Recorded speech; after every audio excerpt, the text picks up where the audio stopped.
Welcome to Doctorates of the Absurd, your provider of belief on demand. And welcome back to the Deep Dive, where we extract the fundamental architecture from the world's most impactful ideas. Today, we're undertaking a deep dive that really requires us to put aside just about everything we thought we knew about history's most celebrated liberation movement, the Exodus. It's a big one. We're not treating this as a straightforward story of slaves finding freedom. Not at all. No, we're looking at it as a dense foundational text, a kind of philosophical drama that, according to our source, perfectly encapsulates humanity's recurring problem with the state. Our mission today is to dissect source material that reframes this entire story. So it's not a heroic break from chains, but a critical inflection point. An inflection point. Yes, the exact terrifying moment when the abstract conceptual model of totalitarian power really took hold. We're basically tracing the birth of the ideological Leviathan. And the existential itch this text is scratching. I mean, it's a persistent one, isn't it? It's this question of why human societies are constantly withdrawing from these massive centralized civilizations. Right. They sacrifice everything to get out. Everything. And then they turn around almost immediately and launch a brand new, equally rigid, centralized system. It's the ultimate historical treadmill. You're always running, but you never actually get anywhere new. It speaks to this failure to find a true outside. An outside. So the villain here, according to the source, it's not a person, it's not a pharaoh. No, the villain isn't a single king. It's what the text calls the life-eating worm, the civilization itself, the Leviathan. Oh, Leviathan. And this worm, it appears to be in a continual state of physical decomposition. It's always on the verge of collapsing from corruption or war or, internal rot. But its underlying ideological structure is frighteningly immortal. It just reboots. It always reboots. We've actually pulled some really provocative insights straight from this analysis that I think set the tone for this drama. You should listen closely to what the source claims about this foundational event. First up. The most famous ancient liberation movement was not a search for freedom, but the unwitting birth of the first revolutionary totalitarian state. That's a heavy statement to start with. And the second one is just as jarring. It is. The Promised Land wasn't a garden. It was a blueprint for a new war machine designed to expropriate neighbors. And finally, a really chilling summary of the man at the center of it all. The man who led Israel out of slavery, Moses, was fundamentally unable to find anything inside himself but the voice of his oppressor. Wow. I mean, that arc lays out the tragic premise right there. So the source text operates entirely on a central defining distinction, right? This is what we're calling the core binary for this deep dive. That's right. On one side, you have primitivism, life, and the memory of Eden. It's the organic, the free, the natural. And standing directly opposite that, You have modernism, abstraction, and the Leviathan. The rigid, the conceptual, the state. and the tragic mechanism governing how these two sides interact is what makes this story so resonant today. It's the hidden mechanism, the memory of a free outside, that primal memory of a golden age or an Eden. That's what stimulates the desire to leave the oppressive physical system, in this case, Egypt. But there's always a but. There is. The leaders of the Exodus, having been trained and armored by the values of that very system they're fleeing, they unwittingly impose an abstract, hypermasculine, anti-life concept Yahweh that simply replaces the old physical Leviathan with a new conceptual one. It's the ultimate corporate analogy, isn't it? You quit the massive toxic megacorp, you're convinced you're starting this revolutionary startup. Right, you're going to change the world. But the founder is so steeped in the old culture that the new mission statement just ends up being a more rigorous, more abstract version of the old company's most ruthless internal policy. That analogy helps ground this intellectual tragedy immediately. It's the perfect way to see it. Okay, so let's dive in. Let's define the environment they actually left behind. Let's do it. To begin this deep dive, we really need to understand the source's critique of the state itself. The text we're looking at posits that the founding documents of what it calls civilizing religions, starting with Exodus, don't celebrate the launch of civilization. No, quite the opposite. They begin with the withdrawal from it. They start with the failure of the giant state. That's a radical rereading of a foundational narrative. It really is. The source points out that the book of Genesis, it starts with the earthly garden, Eden, a state of nature, of life without coercion. And the books that follow immediately tell of these painful, repeated attempts of groups to withdraw from the entrails of the large centralized state, the Leviathan. So the story is a cycle of captivities and failed attempts to launch something new. Exactly. And the core philosophical takeaway here, the big insight, is that the so-called wonders of civilization are not positive, life-enhancing wonders They're products of oppression. of forced labor, of centralization, of pain. And that leads us directly to the source's definition of the Leviathan. This is, I think, the concept decoder for the entire episode. It is. The Leviathan is the large, wealth-hoarding, centralized state. So think of the Sumerian city-states, the Akkadian Empire of Lugal, or, New Kingdom Egypt. And its nature is defined as life-eating. Life-eating, yes. Which explains why these withdrawals from civilization are so constant, so numerous that, as the source says, the life-eating worms appear to be in a continual state of decomposition. The Exodus is just one famous example of this mass withdrawal, and it gives us this crucial internal perspective on the people involved. And who are these people? The text has a very specific name for them. It calls them the Zeks in Egypt. Yes, the term Zeks. It means captives or prisoners, usually in a labor camp. It's applied very specifically, but there's a nuance to it. What's the nuance? They're described as relatively privileged Zeks. So they're pre-literate, but they aren't some uniform tribe that's been there forever. They're a collection of different displaced peoples kind of welded together by their common experience under the Leviathan. So they haven't been in Egypt for 1,000 years. No, only a few generations. And this is vital. It means they retained something crucial. The memory that there's a world outside. Exactly. A world outside the pharaonic structure. And that memory, that distinction between inside and outside the system, is the key philosophical fuel for the entire Exodus. It brings us to the memory of Eden. The memory of Eden. This isn't just a religious idea in this context, is it? Not at all. It's interpreted not as the Mesopotamian garden of the Lugal, that controlled, walled-in city garden managed by a king. Our source argues the captives remembered something much older, much wilder. How could they, though? They were pre-literate. Well, you have to consider the incredible cultural memory of pre-literate people.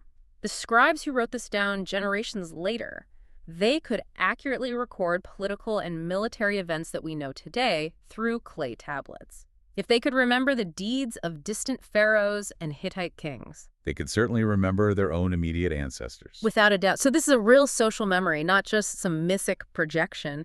It's a communal memory of a pre-Leviathanic social order. A memory of a time before the colossal armored state existed. A memory that their ancestors once lived in communities of free human beings, maybe in regions like Yemen or Ethiopia, and that these groups commune directly with animals, the earth, nature spirits.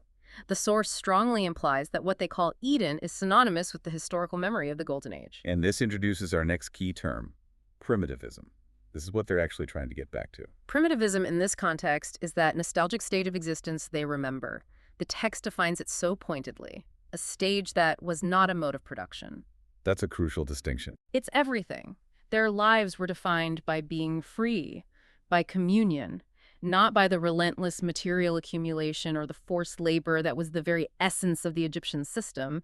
It's this memory of an existence not defined by economic output that made them so intensely uncomfortable in Egypt, despite being privileged Zeks. That memory, that discomfort, that's the catalyst. It's the necessary catalyst for the withdrawal. But let me challenge that for a second. If these people were Zeks, highly oppressed, working in labor gangs, how can the text be so confident they retained this detailed, long-term memory of a free world, of the Golden Age? Isn't that just, romanticizing their ancestors? It's a fair question, a necessary one. The source argues that the memory wasn't retained through, say, official history. Of course not. It was retained through ancestral stories, through kinship, and through the very nature of their labor. Oh, so? Even as Zeks, they were constantly dealing with the wild, the borderlands, the materials outside the city. And importantly, these captives were highly aware of the geopolitical reality they were embedded in. They weren't sheltered from it. The ancestor Abram, he hailed from Haran. Exactly. And Haran, as the text describes it, was the strategic crossroads between the world's major leviathans, Assyria, the Hittites, and Egypt. That sounds like a very dangerous place to grow up. It's the ultimate nexus of power struggles. Even if Abram's kin lived on the outskirts, away from the governor's palace, they were intimately familiar with the inner city, its gardens, and the constant violent traffic of empire. They knew the merchants and the soldiers of these colossal powers. So they were steeped in the knowledge that the Leviathan was unstable. Fundamentally unstable and violent. Heron lay directly on the road taken by Assyrian traveling salesmen who were notorious for seeking windfall profits in Anatolia, but that peaceful daytime It commerce, led almost inevitably to clashes of ignorant armies by night. transforming Heron's outskirts into a darkling plain. The environment they knew was one of constant confusion, alarm, struggle, and flight. They may have even served as auxiliaries for Egyptian or Hittite armored men. But not Assyrians. The text insists they likely never aided the Assyrians, who were universally associated only with horror and fear of the death squads. It sounds like the Leviathans, just by trying to maintain control, created their own opposition. Precisely. The repeated megalomaniacal attempts of figures like Lugal, the Akkadian emperor who wanted to unify the whole known world under a single state, and his successors, their attempts to set the world-embracing Leviathan back into motion, had this unintended chaotic effect, It set many of the world's peoples into motion. leading to widespread resistance and mass migration. And this is where we see the rise of the organized nomadic resistance, those communities that either walled themselves in or, if they were more mobile, stormed the gates of the cheating Leviathans. The great-grandparents of the future anti-state forces. We're talking about the Kassites, the Hurrians, the Mitanni, the Hyksos. Many of these nomadic, kingless peoples were starting to ride horses, use iron, but the source makes a crucial distinction. These technologies were forces of nature, not yet forces of state. They only became civilization's technology or productive forces after they were incorporated into the Leviathan's own armory. And they caused just monumental disruption. Absolutely monumental. Sanskrit-speaking Kassites federated with Elamites and raised most of the Amorites' empire. The Hurrians, highly mobile mounted men from the Armenian highlands, harassed the Assyrians relentlessly. And the Hyksos, who the Egyptians despised as foreigners, actually federated with Egyptian armies to chase the Assyrians out of the Levant. It's this incredible geopolitical kaleidoscope. And Abram's kin were caught right in the middle of this relentless churn. They might have sought refuge in Egypt, they might have been captured, but regardless of how they arrived, by the time major events like the fortification of Mycenaean towns were happening, they were established Zeks near the massive construction projects of Karnak. Which means they saw the wonders of Egyptian civilization entirely from the bottom up. They weren't tourists. They were the labor. They saw or even helped build monuments like Queen Hatshepsut's palace, one of the most beautiful architectural wonders of the ancient world. But the source stresses they were not impressed by this wonder. Why not? Because the Zeks, everywhere and always, probably felt pains in their joints viewing the great monuments. For them, a pyramid wasn't a symbol of eternal glory. It was a memorial to their own physical suffering. This must have just confirmed for them that the memory of Eden, that pre-productive, unmonumental life, was the only true destination. It solidified that feeling entirely, and they learned an even deeper, more chilling lesson about the Leviathan's power, its ability to manipulate reality itself. How so? They were in Egypt when Queen Hatshepsut was murdered by her successor. And they didn't just witness a political assassination, they saw the state scribes, under Tutmosis III, actively rub her name off the cartouches. So they literally saw history being erased in front of them. Literally. They weren't just rewriting history, they were manufacturing positive evidence that proved there had never been a woman pharaoh. That's the ultimate display of totalitarian control. It is. The Leviathan doesn't just kill its enemies, it retrospectively erases their existence, their influence. It eliminates the very possibility of a female pharaoh. This must have been a powerful, visceral lesson for the captives about the beast they served. The state can delete reality. So if that's what the Leviathan does to its own royalty, let's look at how its internal modernizers tried and failed to fix the system from within. A critical part of the story. The Zeks understood the mechanics of oppression and history-making, but we've established they weren't unified. There was this genuine schism between the modernizers and the primitivists. It's the constant internal debate within any oppressed group, isn't it? Do we smash the system and go back to something simpler, or do we seize the levers of power and try to run it better? Some among them were modernizers who might have believed that state centralization was the path forward if only they could get the right rulers in charge. But the text is clear that these modernizers were a minority. And they frequently suffered purges whenever a new regime came in, like when respected Egyptians replaced foreign Hyksos administrators. Their hope was completely reliant on finding a sympathetic ruler inside the system. And they thought they'd found him. They thought they had in Amenophis IV, who later changed his name to Akhenaten. He inherited a long, oppressive rule from his father, Amenophis III, who notably married his own daughter, a sure sign of decadent, closed-system royalty. The modernizers must have seen a revolutionary flicker in the new pharaoh. But Akhenaten is described by the source as the first revolutionary totalitarian. That's a heavy label. Why is he given that title? Because his revolution wasn't just theological, it was structural, and crucially, it was violent. It's often said that Moses' grandfathers learned monotheism from him, but our source argues that monotheism wasn't new, the revolution was the enforcement. The total enforcement. He decreed that Aten the sun would be the god of gods, just as he was king of kings. And the implementation was a state-led purge that really foreshadowed future ideological wars. Akhenaten sent armed bands of his new priests of Aten with army escorts to storm the temples of all other gods. This was a massive act of expropriation. Huge! They didn't just change the names on the temples, they seized every other priesthood's vast land holdings, their temples, their palaces, and handed all this immense wealth over to Aten. So this was iconoclasm, such persecution, such internal violence. It sounds less like a religious reform and more like a land grab driven by armed zealots. That's exactly the connection the text wants us to draw. It was a complete philosophical and political overthrow, a state apparatus mobilized for pure ideological cleansing.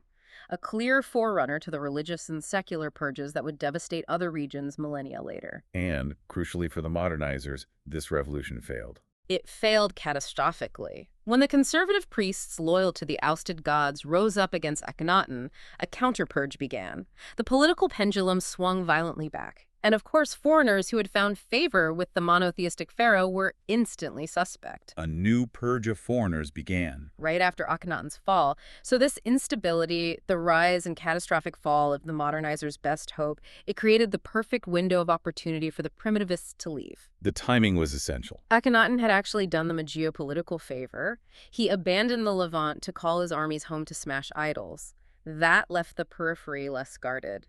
The subsequent internal persecution created the pressure, and the chaos created the opening. They were waiting for maximum decomposition and maximum distraction. And that decomposition accelerated dramatically with Ramses II. The decomposition of the Leviathan is a central theme, and Ramses II was the definition of megalomania. He decided to conquer the world, draining Egypt's resources, its food, its people to provision his armies. This generated undying resentment all along the Mediterranean coast. And this leads directly to the famous clash at Kadesh, where the two slouching armored giants finally met. And the outcome is what truly defines the Leviathan's weakness. Both Egyptian and Hittite scribes went home and carved these massive monuments claiming total victory. But the truth was, The truth, the source says, is that the Leviathans of each began to decompose the day after the victory. The cost of total war against an equally massive armored state was instantly debilitating for both. They bled each other dry for a symbolic win. and the signs of that decomposition were everywhere. Immediately, the victorious Hittites, weakened and exposed, were beset by resentful Mycenaean bands. Their own subjects refused to keep supporting the army, and then the new aggressive Assyrians, led by Shalmaneser, put an abrupt end to what was left of Hittite power. And in Egypt, Ramses Leviathan decomposed just as surely. He faced a palace conspiracy that almost killed him. And then came the definitive sign of internal structural failure, one the Zeks themselves could really appreciate. A general strike. Zeks and labor gangs refused to perform their assigned tasks. A refusal of production, a direct rejection of the Leviathan's core purpose. That is a powerful indication of the worm eating itself from the inside out. And there were attacks from the sea as well. Compounding this, reports of seaborne Libyan raiders attacking the Nile's delta. So you have military distraction, internal economic collapse, political conspiracy. It all converged. The Leviathan had collapsed into a chaotic mess. If they were ever going to manage a successful withdrawal, this was the only time to do it. So the physical system failed. The stage is set. But this physical escape doesn't guarantee philosophical freedom, which brings us to the tragedy of the leader. This is the heart of the matter. The Exodus happens during chaos, and is led by a man who is uniquely positioned, yet, as the source argues, fundamentally unable to shed his past. Moses. The source material is very specific about his background. It describes him as an Egyptian official, at least on his mother's side. This is key because at this point in Egypt, names and wealth still often pass through the female line. So he's an insider. He is. He's initially portrayed as a principled member of the ruling class who chose to cast his lot with the oppressed. We can accept his motives were pure. He saw the Leviathan's cruelty and he rejected the physical system. But his subsequent actions, they're immediately contradictory to the nomadic world he was entering, The text highlights the fanatically patriarchal nature of his later utterances. which contrasts so sharply with the customs of the time. Pastoral nomads of Israel still worshipped female as well as male deities. The power structures were much more fluid. He is, as you said, the ideal leader for a physical exodus. He has the contacts, the knowledge, the passports. But for his followers, especially the primitivists, the destination, Canaan, it means something far deeper than just a place on a map. It means the original common home. It means Eden. But Moses, he hated the specific tyrants, Ashur, Hadi. Yes, but once he's out on the desert sands and the group fractures, he has to define the new philosophical vision, and this is where the tragedy of the armored man begins. The armored man, what does the source mean by that exactly? It's our next concept decoder. Moses is unable to remove the inner philosophical armor he acquired in the Leviathan service. He searches within himself for a destination, a new path, but finds no destination there. All he finds in himself is bits of Leviathanic armor. He hates the tyranny, but he is the tyranny, internalized. He's tragically unable to conceive of an outside. He looks for the spirit of the free man, but all he finds is the ghost of the Egyptian bureaucrat. Precisely. And his inner emptiness is then projected onto the entire cosmos. He takes the king of kings, the pharaoh, Lugal, the lord of lords, the male of males, and he abstracts him. He makes him a concept. He makes him a bodiless, sexless, neuter, immortal concept of Leviathan, Yahweh. That shift is devastating. So this abstraction, Yahweh, it isn't a spiritual guide. It sounds like a constitutional mandate. It's a total philosophical inversion. Moses hoped the armor would come off, that some glimmer of Eden would come alive within him, but nothing does. Only this abstraction stirs inside him. And the voice that speaks. It expresses a vision of life that is spiritually light years removed from the mythic community. It speaks only of commandment and punishment. It does not speak of paths to being, of ways to live freely. It speaks of laws, of closed gates. It doesn't say, thou canst and thou shalt be. It says, thou shalt not. And this absolute negation is the true birth of conceptual totalitarian control. And the people, the primitivists, Yeah. they resist immediately, don't they? They do. They didn't come this far to trade a physical prison for a conceptual one. The moment he turns his back on them to receive this abstract law, they form the ancient sacred circle of the old community, and they honor the golden calf. The golden calf is the living rejection of his abstraction. It's profoundly symbolic of primitivism in life. The calf is feminine, it gives birth to life, it's connected to the earth, the organic world. It's the complete antithesis of Moses's rigid, abstract, neuter, male concept of Yahweh. They still remember the difference? They instinctively remember the difference between the dead idols of the Egyptians and the living symbols of their own ancestors. Their insides haven't gone dead. The glimmer of life remains. And Moses has a choice right there in the desert. Listen to the living glimmer of the community that remembers Eden, or let the armor dictate the path. And he chooses the armor. He stiffens, becomes rigid, and chooses to extinguish that little glimmer of life. He lets Leviathan speak through him, not as a physical king, but as the conceptual Lord of Lords. And this abstract concept, like the physical state, it needs police. But the conceptual state's police is far more terrifying. The text emphasizes that earthquakes, storms, floods, plagues, they all become Yahweh's instruments of persecution and execution. It's an immediate cosmological enforcement mechanism for the abstract law. And then comes the political act that confirms Moses as an actual forerunner of Lenin. The command, thou shalt have no other gods before me. It's a no other that no Sumero-Akkadian tyrant had ever managed to impose. Earlier tyrants allowed other gods as long as the top god was acknowledged. Moses' abstraction demands total, exclusive allegiance. And this imposition is made brutally clear with the destruction of the calf. The forced ingestion of pure abstraction, the description is clinical and horrifying.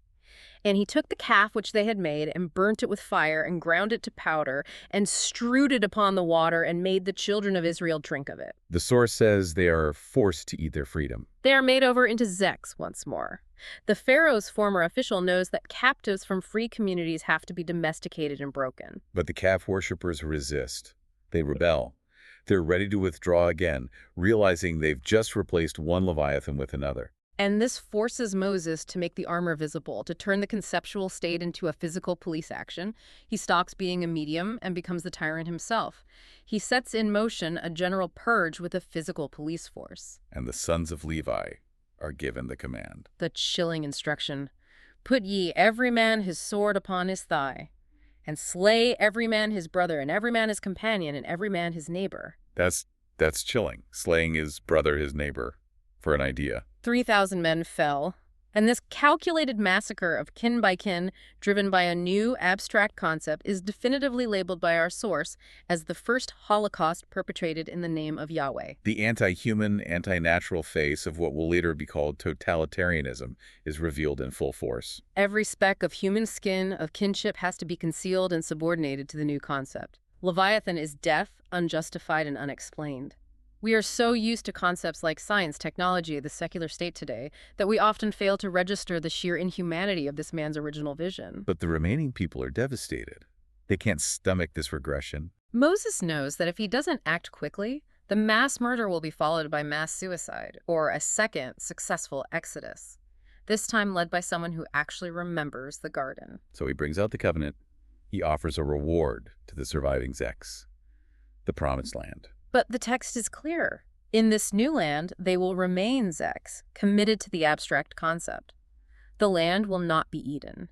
Moses, the armored man, has reduced earth itself to mere stuff, to clay, to be manipulated. The promised land isn't a place for communion, it's a new Leviathan, and the reward for service will be expropriation. The promise is shockingly devoid of actual labor or creation. Thou shalt inherit great and goodly cities, which thou buildest not.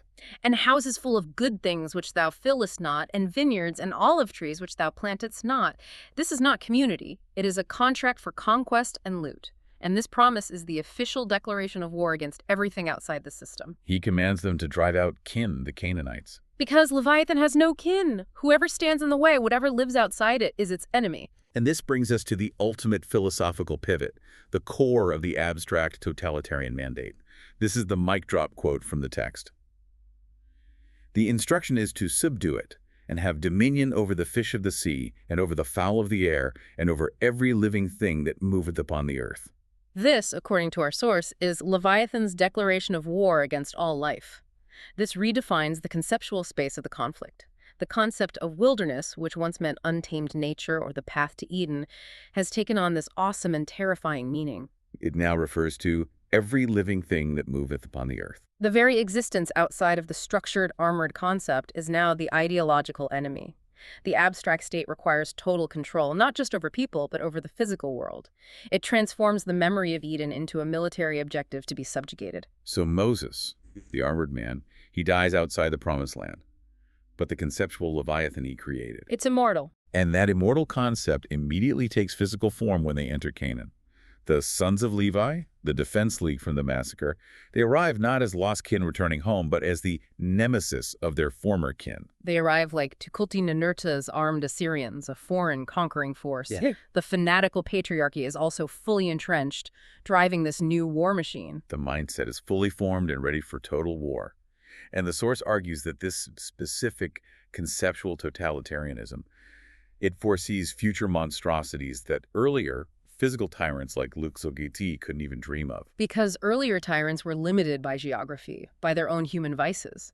This conceptual Leviathan is immortal, limitless, and universally applicable. It foresees the dark clouds over Africa, the Americas, the Far East, and the entire brutal process that led to the discovery of the New World, where the wilderness itself and all the people in it were marked for expropriation and dominion. And the final chilling directive given to the people just confirms this new philosophical tyranny. It demands absolute ruthlessness. And thou shalt consume all the peoples that the Lord thy God shall deliver unto thee. Thine eye shall not pity them.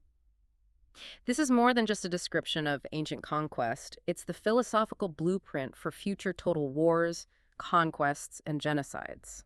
It brings us back perfectly to that master analogy we introduced at the beginning, but with so much more weight now. The Exodus is like trying to quit that massive, toxic corporation, Egypt. By founding your own startup in the desert. Exactly. And the founder, Moses, is so deeply steeped in the corporate culture that the new revolutionary mission statement, Yahweh, is just an abstract, rigid, hyper-masculine version of the old company's most ruthless policy. And what you get is a new, smaller, but infinitely fiercer corporation, the Promised Land designed not for freedom or community, but for total expropriation and perpetual war against the wilderness, which is now defined as anything outside the system of law and command. We have to remember that we get so used to modern concepts. The relentless logic of capital, the universality of science, technology, the secular state, that we often fail to register the original philosophical trauma, the inhumanity of this man's vision that set the stage for our own abstract systems of control. We think of these things as natural facts, but they are born from this ultimate failure to find an outside. What's so fascinating here is that tragic realization that the deepest search for freedom from the state seems to carry the seeds of the most abstract and totalizing state concept. The physical act of withdrawal is meaningless if the ideological architecture of the master has simply been digitized, purified, and imposed onto the cosmos. And the tension remains. Do we retain the memory of the garden, that stage that was not a mode of production? Or does the logic of the Leviathan inevitably corrupt the memory, turning every exodus into a new tyranny? The essential takeaway is the tragedy of the armored man.